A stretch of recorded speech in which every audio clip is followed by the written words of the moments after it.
بالله من الشيطان الرجيم. بسم الله الرحمن الرحيم.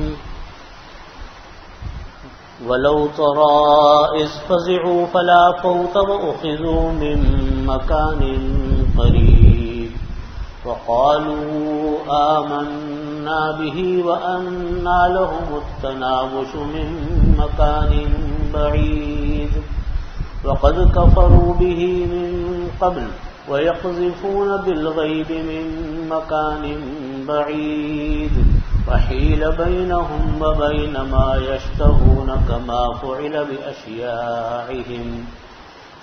فعل بأشياعهم من قبل إنهم كانوا في شك مريب. صدق الله مولانا العظيم وصدق رسوله النبي الكريم ونحن على ذلك من الشاهدين والشاكرين والحمد لله رب العالمين. یہ سورہ سبا کی آخری آیات ہیں اور آج کے درس میں انشاءاللہ یہ سورہ سبا ختم ہو جائے گی. یہ آیت نمبر 51 سے لے کر آیت نمبر 54 تک ہے اور اس میں بیان کی آخرت کا بیان ہے اور بیان ان لوگوں کا ہے جو حق کے منکر تھے، اللہ کی باتوں کے منکر تھے، ان لوگوں کا بیان ہے. فرمایا کہ وَلَوْ تَرَىٰ إِذْ فَزِعُوا فَلَا فَوْتَ وَأُخِذُوا مِن مَّكَانٍ قَرِيبٍ کہ اور اے محمد صلی اللہ علیہ وسلم اگر آپ وہ وقت ملاحظہ کریں، یعنی جب ہوتا یوں تھا کہ جب نبی کریم صلی اللہ علیہ وسلم ان کفار کو، غیر مسلموں کو دین کی دعوت دیتے، اللہ اور اللہ کا حکم بیان کرتے، قرآن پاک سناتے، تو وہ مانتے نہیں تھے اللہ کا حکم. تو نبی کریم صلی اللہ علیہ وسلم کو رنج بھی ہوتا تھا، پریشانی بھی ہوتی تھی، حیرت بھی ہوتی تھی کہ دیکھو کیسی الٹی عقل ہے، الٹی کھوپڑی ہے کہ ہم اللہ کا حکم بیان کر رہے ہیں اور میں اللہ کا نبی ہوں، نبی کریم صلی اللہ علیہ وسلم اللہ کے نبی، میں اللہ کے نبی ہو کر ان کو باتیں بتا رہا ہوں، دلیلیں بتا رہا ہوں، معجزات دکھا رہا ہوں، لیکن یہ قوم ہے کہ اپنی بات پر اڑی ہوئی ہے، اپنی بات پر ڈٹی ہوئی. تو یہاں اللہ تعالیٰ فرماتے محمد صلی اللہ علیہ وسلم آپ اس وقت کو ملاحظہ کیجئے، اس وقت کا خیال کیجئے تو آپ کو حیرت نہیں ہوگی جب یہ کفار قیامت کی ہول اور ہیبت سے گھبرائے پھریں گے. فزع کے معنی ہوتے گھبرانا، پریشان ہونا. کہ جب یہ لوگ قیامت کی ہیبت سے گھبرائے پھریں گے اور پھر بھاگ نکلنے کی ان کے پاس کوئی صورت نہیں ہوگی اور قریب سے ہی پکڑ لیے جائیں گے. وَلَوْ تَرَىٰ آپ ذرا وہ ملاحظہ کیجئے اے نبی صلی اللہ علیہ وسلم اِذْ فَزِعُوا جب یہ لوگ گھبرائیں گے اور قیامت کی ہولناکیوں سے، اس کی ہیبت سے پریشان ہوں گے. فَلَا فَوْتَ تو پھر یہ اللہ کی پکڑ سے بچ نہیں پائیں گے. ابھی تو ان کو ڈھیل مل رہی ہے اللہ کی طرف سے، ابھی تو اللہ نے ان کو ڈھیل دی ہوئی. فَلَا فَوْتَ پھر یہ لوگ اللہ کی پکڑ سے بچ نہیں پائیں گے. وَأُخِذُوا مِن مَّكَانٍ قَرِيبٍ دور بھاگنے کی ہمت ہی نہیں ہوگی، کہاں سے بھاگیں گے اللہ سے بچ. وَأُخِذُوا مِن مَّكَانٍ قَرِيبٍ قریب سے ہی پکڑ لیے جائیں گے، آس پاس سے ہی پکڑ لیے جائیں گے. اور اس وقت وہ کہیں گے غیر مسلم کفار آمن وقالوا آمنا بہ جب اللہ کی طرف سے پکڑ آئے گی، اب وہ عذاب کو دیکھیں گے، آخرت کے عذاب کو اپنی آنکھوں سے دیکھ لیں گے تو کہیں گے آمنا بہ وقالوا آمنا بہ ہم ایمان لے آئے. اللہ تعالیٰ فرماتے ہیں کہ دیکھو وَأَنَّى لَهُمُ التَّنَاوُشُ مِن مَّكَانٍ بَعِيدٍ، سمجھنے کی آیت ہے۔ فرمایا کہ وَأَنَّى لَهُمُ التَّنَاوُشُ، تناوش کے معنی ہوتے ہیں پکڑنا۔ وَأَنَّى لَهُمُ التَّنَاوُشُ، وہ لوگ کیسے ایمان کو پکڑ سکتے ہیں؟ مِن مَّكَانٍ بَعِيدٍ، دور کی جگہ سے۔ دور کی جگہ کا مطلب کیا ہے کہ جب انسان مر جائے گا، یہ کافر مر جائیں گے اور آخرت میں پہنچیں گے، آخرت میں پہنچ کر اب وہ یہ چاہیں گے کہ ہم اللہ پر ایمان لے آئیں اور اللہ ہمارے گناہوں کو معاف کر دے، چاہے دنیا میں دوبارہ بھیج دے، چاہے وہی ہماری آخرت میں ہمارے گناہوں کو معاف کر دے۔ اللہ تعالیٰ فرماتے اب ان کے لیے ممکن نہیں ہے۔ انا لہم التناوش، کیسے وہ حاصل کر سکتے ہیں اب ایمان کو؟ من مکان بعید، دور کی جگہ سے، یعنی دنیا سے دور چلے گئے۔ دنیا دار العمل ہے، دنیا دار الجزا ہے، یہاں کی محنت کی بنیاد پر جنت اور دوزخ کے فیصلے ہونے ہیں۔ یہاں کی محنت اور یہاں کا ایمان قبول ہے، وہاں پہنچ کر ایمان قبول نہیں۔ دنیا میں کیا کیا؟ دنیا میں سمجھنے کی کوشش کیوں نہیں کی؟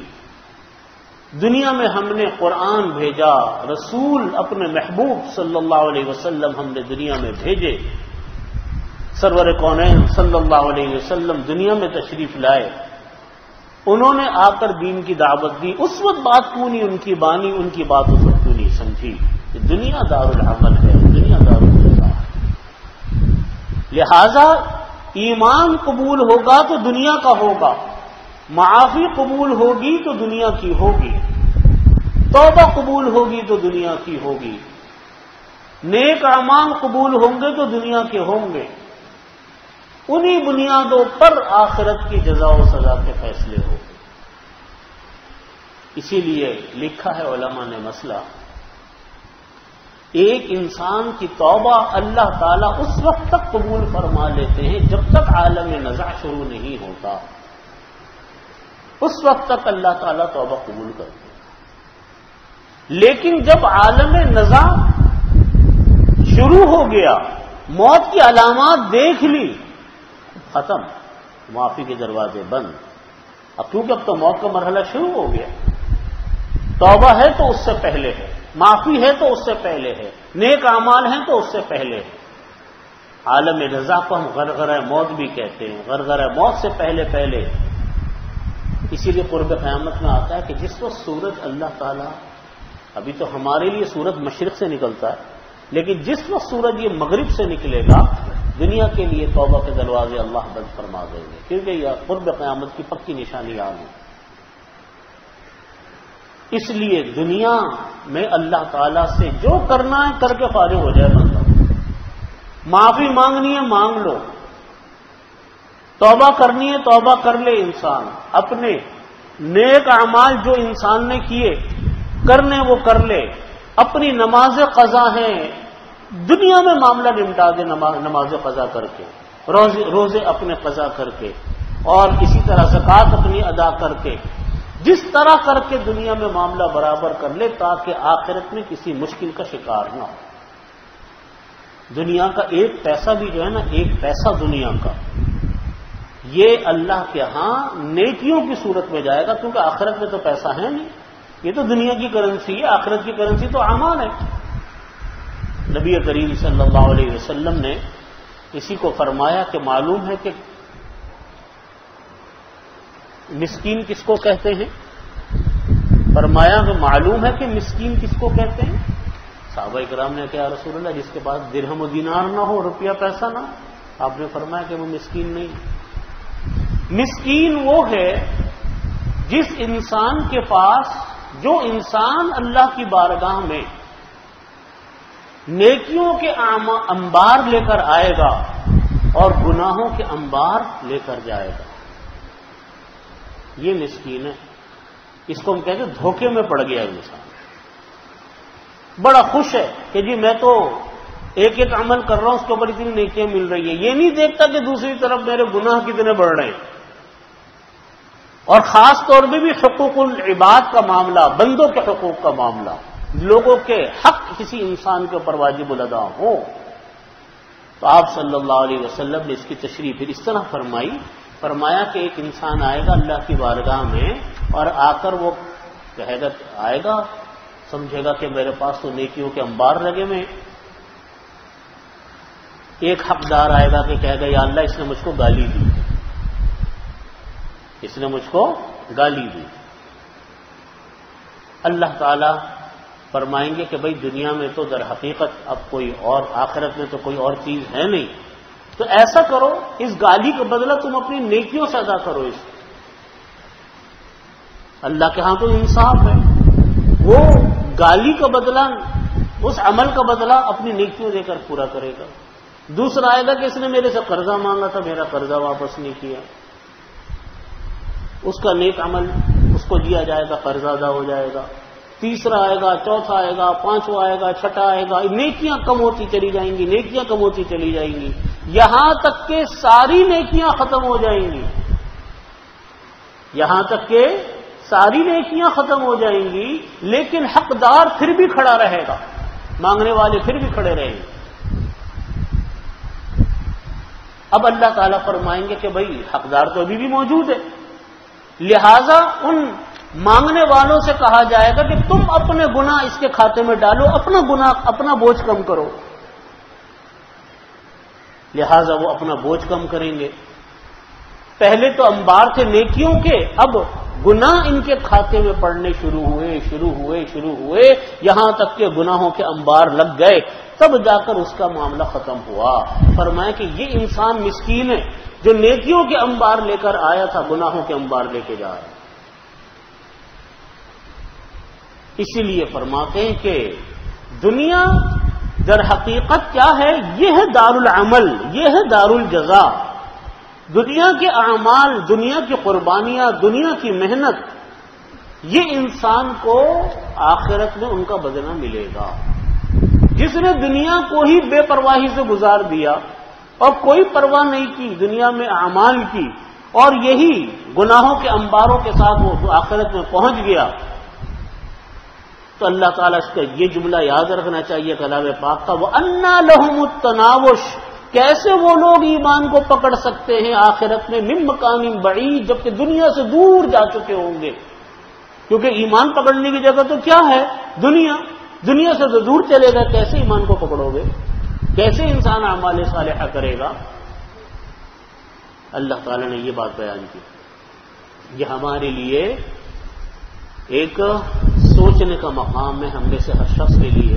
اللہ تعالیٰ ہم سب کی اصلاح فرمائے اور اپنے اعمال کی فکر کی توفیق عطا فرمائے۔ حضرت عبداللہ ابن عمر رضی اللہ عنہما، حضرت عمر فاروق رضی اللہ عنہ کے صاحبزادے، بہت متبع سنت صحابہ کرام میں سے تھے۔ ایک مرتبہ وہ جا رہے تھے تو کسی قبر کے پاس سے گزرے، بس فوراً اترے اور ایک طرف کو کھڑے ہو کر انہوں نے 2 رکعت نفل نماز پڑھ لی۔ صحابہ کرام ساتھ دوسرے صحابہ کرام بھی تھے، انہوں نے کہا کہ شیخ نماز کا تو وقت تھا نہیں، آپ نے اتر کر 2 رکعت نفل نماز کیوں پڑھی؟ فرمانے لگے کہ مجھ کو یہ بات یاد آ گئی نبی کریم صلی اللہ علیہ وسلم کی، کیا حضرت صلی اللہ علیہ وسلم نے فرمایا تھا کہ انسان قبر میں حسرت کرے گا،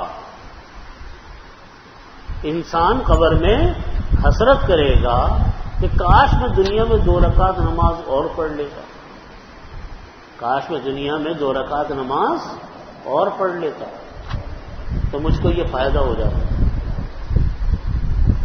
تو فرمانے لگے کہ میرے پاس وقت بھی تھا، جگہ بھی تھی، کیوں میں بعد میں حسرت کرتا؟ چلو میں نے کہا جلدی سے 2 رکعت پڑھ لوں۔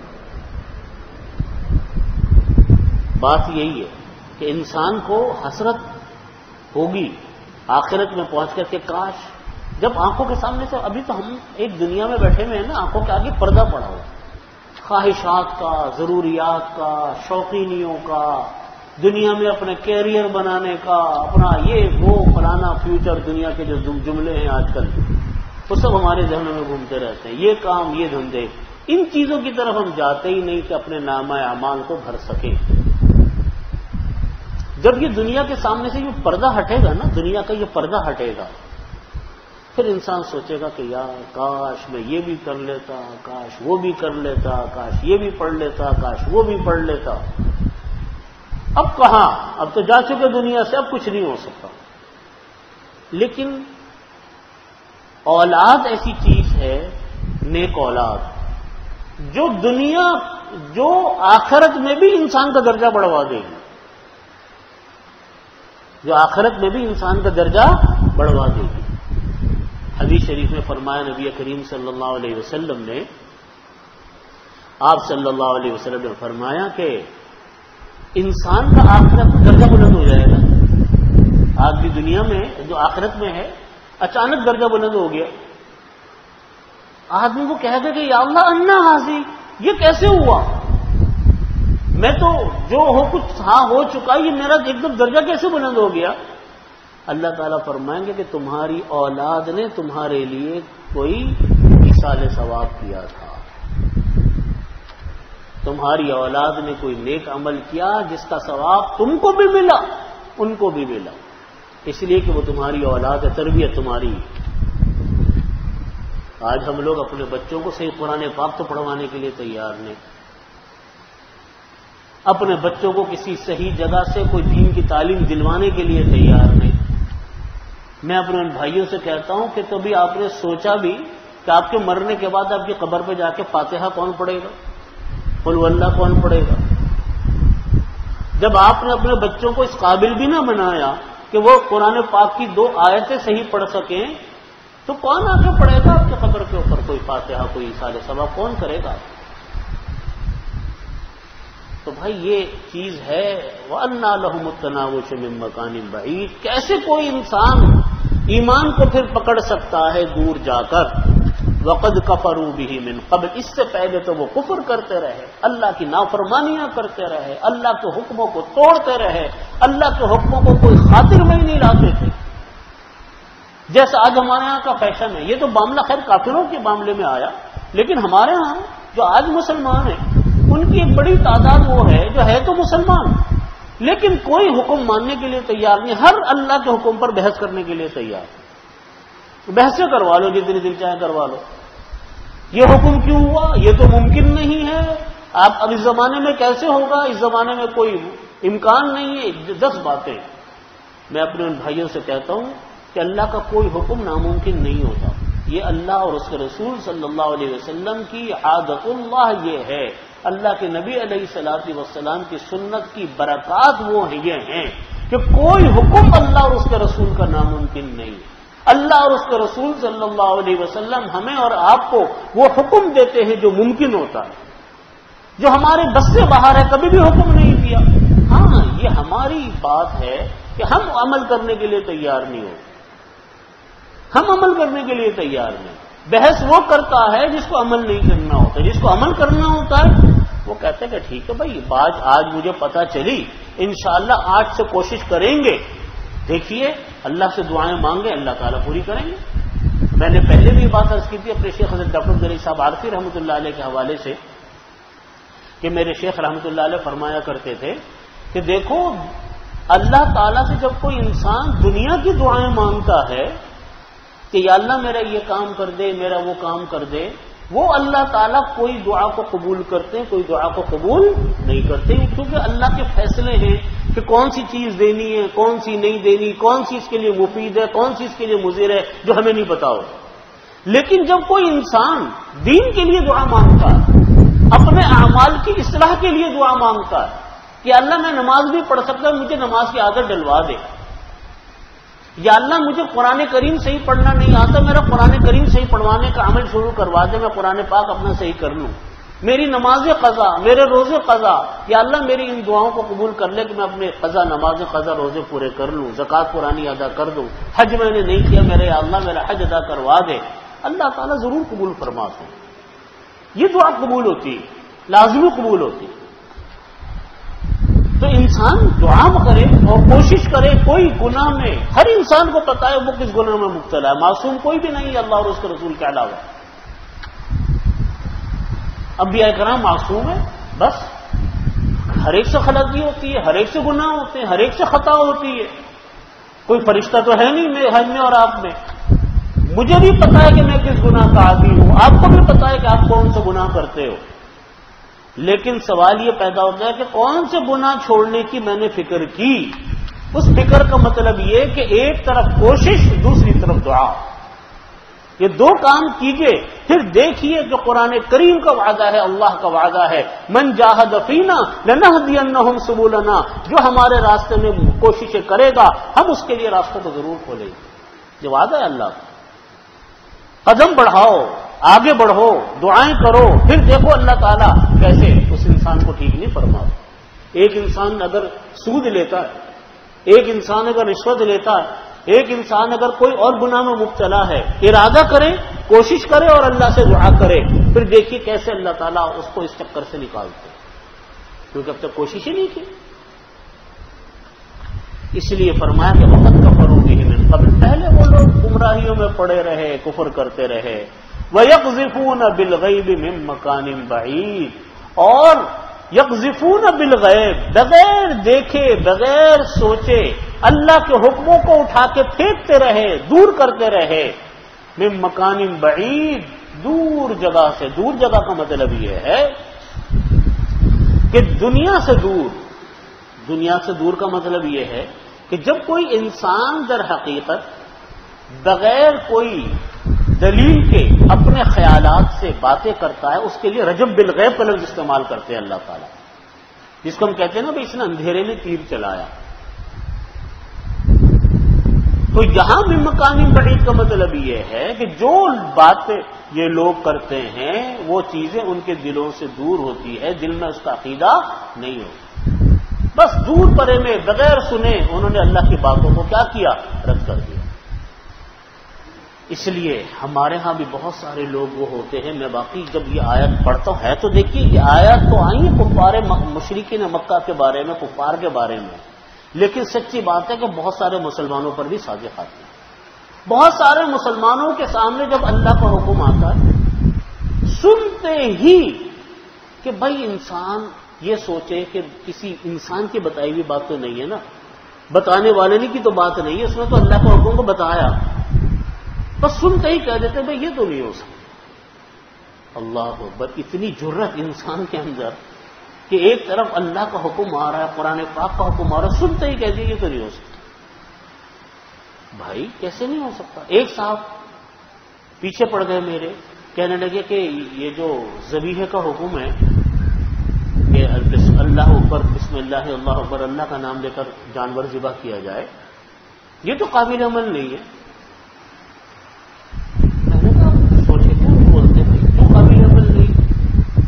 کہہ رہے دیکھیں ہم اگر انڈیا جائیں، ہم اگر کسی دوسرے ممالک میں جائیں جو غیر مسلم ممالک ہیں، وہاں تو مسلمان ہیں نہیں، کیسے ذبح کریں؟ کھانے کے لیے گوشت تو نہیں رہ گیا کہ آپ ضروری گوشت کھائیں؟ نہیں مل رہا نہ کھائیں، ہزاروں چیزیں اور بھی تو پڑی ہوئی ہیں. کوئی فرض ہے کہ آپ ضرور ذبیحہ گوشت ہی استعمال کریں؟ تو اس جیسا ایک دو انسان نہیں ہے، اس جیسے ان گنت انسان ہیں جو اللہ کے حکموں کو کھڑے کھڑے رکھ کرتے. جو آج کل تو سوشل میڈیا عام ہے، آپ اٹھا کر دیکھ لیجئے پچھلے دنوں کیسے کیسے جملے آئے عورت کی آزادی کے بارے میں کہ جی عورت کی آزادی کا کیا مطلب ہے کہ بے حیائی عام ہو. تو یہ وہ لوگ ہیں جو اللہ کے حکموں کو کبھی اہمیت دینے والے نہیں ہے کہ اللہ کیا کہہ رہا ہے اور ہم کیا کہہ رہے ہیں. اتنی جرت انسان میں، کسی مسلمان میں پیدا ہو جانا، میں تو اس کے ایمان کے بارے میں ڈرتا ہوں کہ ایمان نہ اس کا کہیں سلب ہو جائے. کہ اتنی جرت کہ اللہ کے حکم ایک ہوتا ہے انسان کی عمل کی کوتاہی، گناہ ہو گیا، بڑے سے بڑا گناہ کر لیا، لیکن دل میں یہ احساس ہے کہ ہاں جی گناہ ہو گیا، وہ معاملہ علیحدہ ہے. اور ایک ہی یہ کہ اللہ کے حکم کو میں نے ماننا ہی نہیں ہے. اللہ کا حکم نعوذ باللہ ناقابل عمل ہے. یہ کہنا اللہ کا حکم نعوذ باللہ من ذالک ناقابل عمل ہے، یہ تو کافرانہ جملہ ہے، کفریہ جملہ. اللہ کے حکم پر عمل نہیں ہو سکتا. اس کا مطلب یہ ہوا کہ نعوذ باللہ کہ قرآن آخرت تک کے لیے نہیں آئی، آخر تک کے لیے کتاب نہیں ہے. اللہ کے رسول صلی اللہ علیہ وسلم کی تعلیمات آخر تک کے لیے نہیں ہے. اس کا مطلب یہ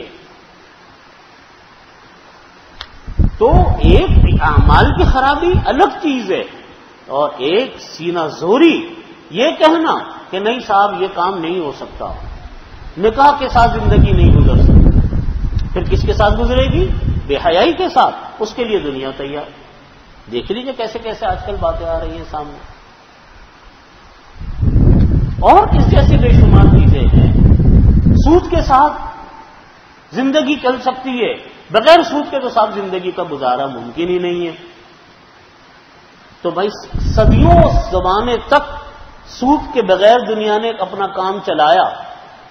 خلافت عثمانیہ 1928 کے قریب کہیں جا کر ختم ہوئی ہے، اس وقت تک سود کے بغیر کام تھا، نظام حکومت چلتا تھا، لیکن کسی کو کوئی مسئلہ پیش نہیں آیا. آج نئے نئے محقق پیدا ہو گئے، وہ کہتے ہیں نہیں اس کے بغیر زندگی چلنا ممکن نہیں ہے. کوئی کہتا ہے کہ رشوت کوئی انسان لے کہتا ہے کہ صاحب رشوت کے بغیر تو ہمارا گزر بسر ہو نہیں سکتا، ہمارا گھر ہی نہیں چل سکتا. یہ شیطانی دھوکے ہیں. اس کو قرآن کریم نے فرمایا کہ وقت وَيَقْذِفُونَ بِالْغَيْبِ، وہ لوگ اللہ کے حکموں کو اٹھا کر یوں دور پرے پھینکتے رہتے ہیں، بغیر دیکھے بغیر سوچے سمجھے پھینکتے رہتے ہیں. من مکان بعید، دور کی جگہ سے. یعنی دور کی جگہ سے مطلب یہ ہے کہ وہ لوگ دور سے ہی کہ اس تحقیق سے دور تھے، یعنی دنیا میں تو وہ کفر کرتے رہے، ان کو تو ایمان نصیب نہیں ہوا، اور اب اس کے مقبول ہونے کی ان کو آخرت میں آرزو ہو گئی کہ شاید اب ہمارا ایمان قبول ہو جائے. اللہ تعالیٰ فرماتے ایمان قبول اب نہیں ہو سکتا. وحیل بینہم وبین ما یشتہون کما فعل باشیاعہم من قبل. فرماتے ہیں کہ جب انسان وہ گناہ تو اللہ تعالیٰ معاف فرما دیتے، جب کوئی انسان گناہ کرے اور معافی مانگ لے، یا کم از کم دل میں احساس ہو کہ ہاں میرے سے گناہ ہوا، لیکن دل میں ہی احساس نہ ہو. دل میں انسان یہ کہتا رہے کہ نہیں میں نے کوئی گناہ نہیں کیا، اور اس کی یہ دلیل اور اس کو یہ دلیل، اس انسان کو بھی توبہ کی توفیق بھی نہیں ہوتی. وہ جب مان ہی نہیں رہا میں نے گناہ نہیں کیا تو توبہ کس بات کی مانگے گا. اس لیے فرمایا اللہ تعالیٰ نے کہ وحیلہ، ایسے لوگ جو دنیا سے کفر کی حالت میں چلے گئے، دنیا سے بغیر ایمان کے چلے گئے، اور آخرت میں پہنچ کر اب وہ امیدیں کر رہے ہیں کہ ہم کو ہمارے گناہ معاف ہو جائے، ہمارا ایمان قبول ہو جائے. اللہ تعالیٰ فرماتے ان کی اور ان کی خواہشات کے درمیان اللہ تعالیٰ آڑ لگا دیتے ہیں، باڑ لگا دیتے ہیں.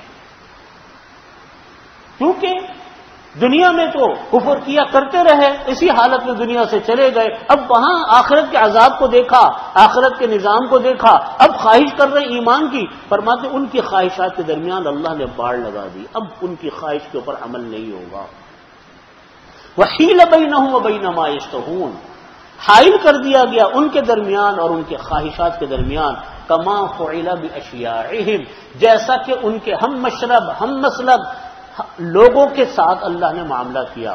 اشیاء شیعتن کی جمع ہے، شیعہ بولتے جماعت کو، فرقے کو، یعنی کسی کی بھی ماتحت جو جماعت ہوتی ہے اس کو شیعہ بولتے. کما فعل باشیاعہم، جیسا کہ ان کے ہم مشرب لوگوں کے ساتھ اللہ نے معاملہ کیا اس سے پہلے. انہم کانوا فی شک مریب، کیونکہ وہ لوگ ایسے تردد میں تھے جو ان کو چین لینے نہیں دیتا تھا. یعنی اللہ بے شک یہ لوگ ایسے تھے جو بڑے شک میں پڑے ہوئے تھے، اور اس شک نے ان کو طرح طرح کے تردد میں ڈالا ہوا تھا. اسی لیے دیکھو طرح طرح کے شک و شبہات پیدا ہوتے رہتے ہیں دین کے معاملے میں، یہ بات ہے.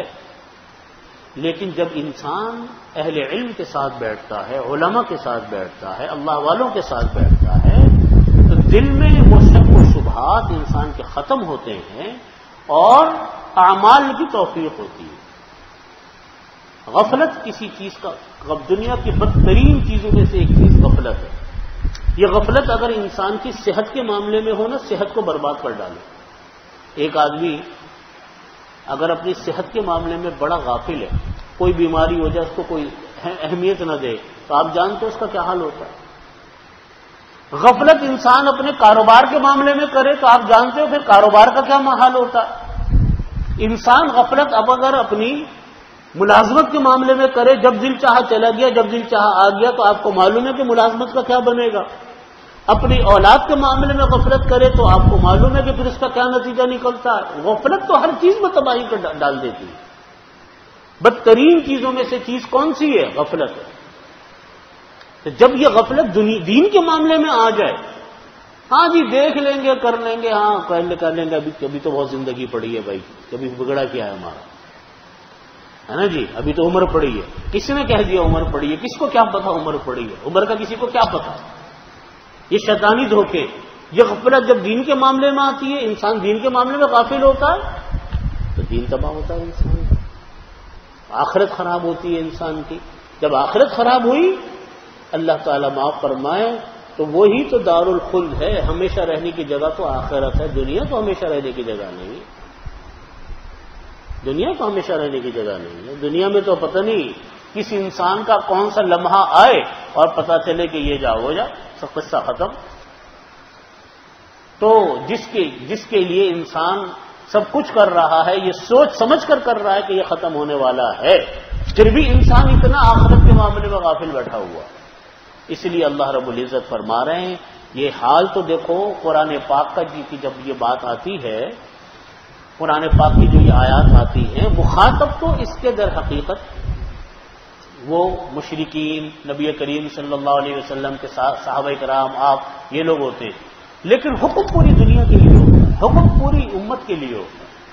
یہاں خطاب بھی در حقیقت ان کفار سے ہے، لیکن اپنی حالت کو دیکھنے کے لیے کہ اللہ تعالیٰ ہماری حالت کو بہتر فرمائے اور اس کے مطابق ہمیں عمل کرنے کی توفیق عطا فرمائے۔ بات یہ ہے کہ دیکھیے، ہر انسان کو اپنے اعمال کی طرف فکر کرنی چاہیے۔ میں بار بار یہ بات عرض کرتا ہوں کہ دیکھیں گناہ ضرور ہوتے ہیں، ہم معصوم نہیں ہیں، ہر انسان سے گناہ ہوتا ہے، کوئی انسان گناہ سے خالی نہیں، لیکن کامیاب انسان وہ ہے، صحیح انسان وہ ہے جو گناہ ہو جانے کے بعد اس کی طرف متوجہ ہو کہ میں اس گناہ کو معاف کیسے کروں۔ یہ ہے اصل بات۔ اس کی مثال ایسے ہے جیسے کوئی انسان تجارت کرے اور تجارت میں نقصان ہو گیا۔ کامیاب تاجر وہ ہے کہ اس نقصان ہونے کے بعد وہ اس اسباب پر غور کرے کہ مجھ کو نقصان ہوا کیوں، تاکہ ابھی تو ہو گیا سو ہو گیا، لیکن اس نقصان کی تلافی کی صورت کیا ہوگی، میں آگے اس نقصان کو کور کیسے کروں گا اور آئندہ نقصان نہ ہو اور آئندہ یہ کور کیسے ہوگا، وہ کامیاب تاجر ہے۔ بالکل ایسے ہی ایک انسان ہے، ایک مسلمان ہے، دنیا میں گناہ ہوئے، کام اس کے خراب ہوئے، لیکن وہ اگر اس بات کی طرف متوجہ ہو گیا کہ میں اپنے اس گناہ کو اللہ سے معاف کیسے کرواؤں گا، میرے اس گناہ کی معافی ہوگی کیسے، اس گناہ سے میری جان چھوٹے گی کیسے، جس انسان کے دل میں یہ خیال پیدا ہو گیا، جس انسان کے دل میں یہ عمل، یہ بات پیدا ہو گئی اور اس نے کوشش کر لی، وہ انسان کامیاب۔ اور اسی لیے ہمارے بزرگ فرماتے ہیں کہ دیکھو، جس جگہ گناہ ہو اس جگہ اللہ سے معافی مانگ لو، اسی جگہ معافی مانگ لو، کیونکہ سورۃ الزلزال میں اللہ رب العزت نے فرمایا اذا زلزلت الارض زلزالها یومئذ تحدث اخبارها، قرآن پاک کی آیت۔ اس دن زمین جو ہے وہ لوگوں کی خبر دے گی کہ یا اللہ اس نے اس جگہ پر یہ گناہ کیا تھا، زمینیں بولیں گی، اعضاء بول پڑیں گے یہ گناہ اس نے کیا تھا۔ قرآن پاک کی آیت ہے یومئذ تحدث اخبارها۔ جب زمین بولے گی تو کس چیز کو جھٹلائیں گے ہمارا؟ ہم تو اللہ کو جھٹلا ہی نہیں سکتے نا، ہم انسانوں کو تو ہم چکر دے سکتے، اللہ کو تو نہیں دے سکتے۔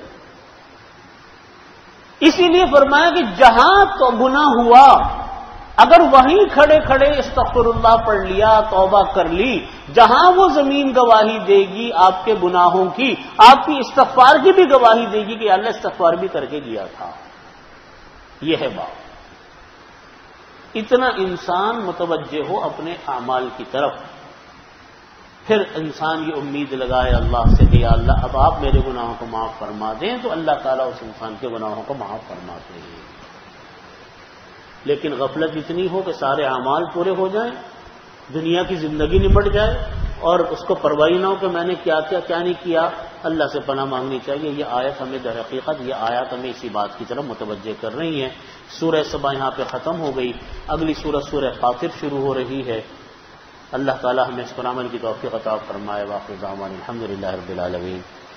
اللهم صل على محمد وعلى ال محمد كما صليت على ابراهيم وعلى ال ابراهيم انك حميد مجيد ربنا ظلمنا انفسنا فان لم تغفر لنا وترحمنا لنكونن من الخاسرين يا حي يا قيوم برحمتك استغيث اصلح لنا شأننا كله ولا تكلنا الى انفسنا طرفة عين اللهم انا نسألك تمام العافية ونسألك دوام العافية ونسألك الشكر على العافية ونسألك الغنى عن الناس اللهم إني أسألك الثبات في الأمر وأسألك عزيمة الرشد وأسألك شكر نعمتك وحسن عبادتك اللهم إني أسألك لسانا صادقا وقلبا سليما وخلقا مستقيما اللهم إني أسألك من خير ما تعلم ونعوذ بك من شر ما تعلم وأستغفرك مما تعلم إنك أنت علام الغيوب یا اللہ ہمارے تمام گناہوں کو معاف فرما، تمام صغیرہ کبیرہ گناہوں کی مغفرت فرما، یا اللہ ہمارے گناہوں کو معاف فرما،